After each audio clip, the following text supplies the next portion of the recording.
শিক্ষকদের ছত্রভঙ্গ করতে পিপার বা মরিচের গুঁড়ার মতো ক্ষতিকর রাসায়নিক পদার্থ ব্যবহারে উদ্বেগ জানিয়েছেন বিশেষজ্ঞরা।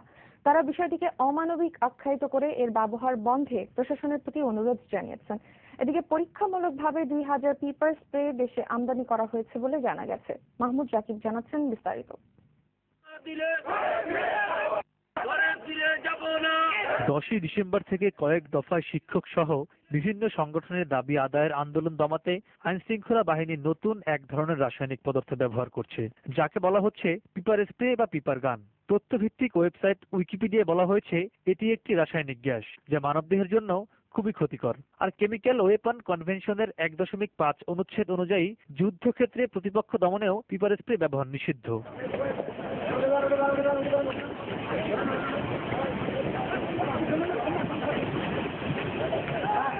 ওইখানে তো আপনার যত দূর পারেন আশপাশের লোকজন পর্যন্ত আপনার এই মুহূর্তে আমার তো পুরো বন্ধ হয়ে গেছে।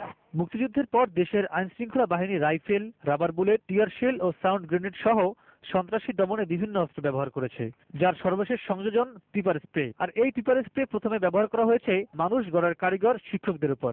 আমাকে লক্ষ্য করে আমার চোখের উপরে, মুখের উপরে স্প্রে করা হয়েছে। আমি তাৎক্ষণিকভাবে সেখানে ঢলে পড়ে গিয়েছি। আমার মনে হচ্ছে দুনিয়া অন্ধকার হয়ে গেল, আমি আর জীবনে কখনোই চোখ দিয়ে দেখতে পাবো না।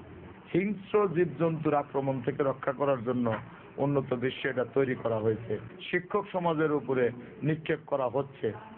আসলে আমরা এখন কোথায় আছি?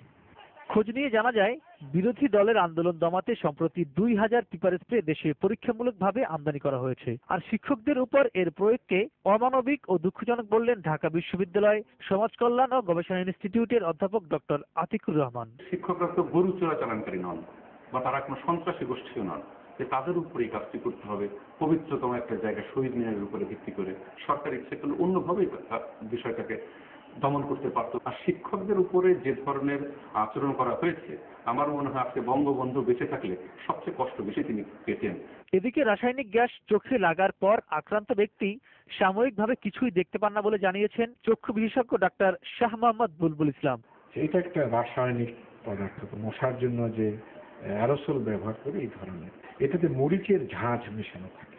এটার তীব্রতা এত বেশি যে ওই মুহূর্তে কিছুক্ষণের জন্য যার চোখে মারা হয়েছে সে কিন্তু কিছু দেখতে পায় না। বেশি যদি ক্ষতি হয়ে যায় কর্নিয়াতে, তাহলে তো আমরা দেখব। আর এটা একবার হয়ে গেলেই যার চোখে এটা ঘটবে তার দৃষ্টিশক্তি কমে যেতে পারে, কমে যাওয়ার সম্ভাবনা আছে।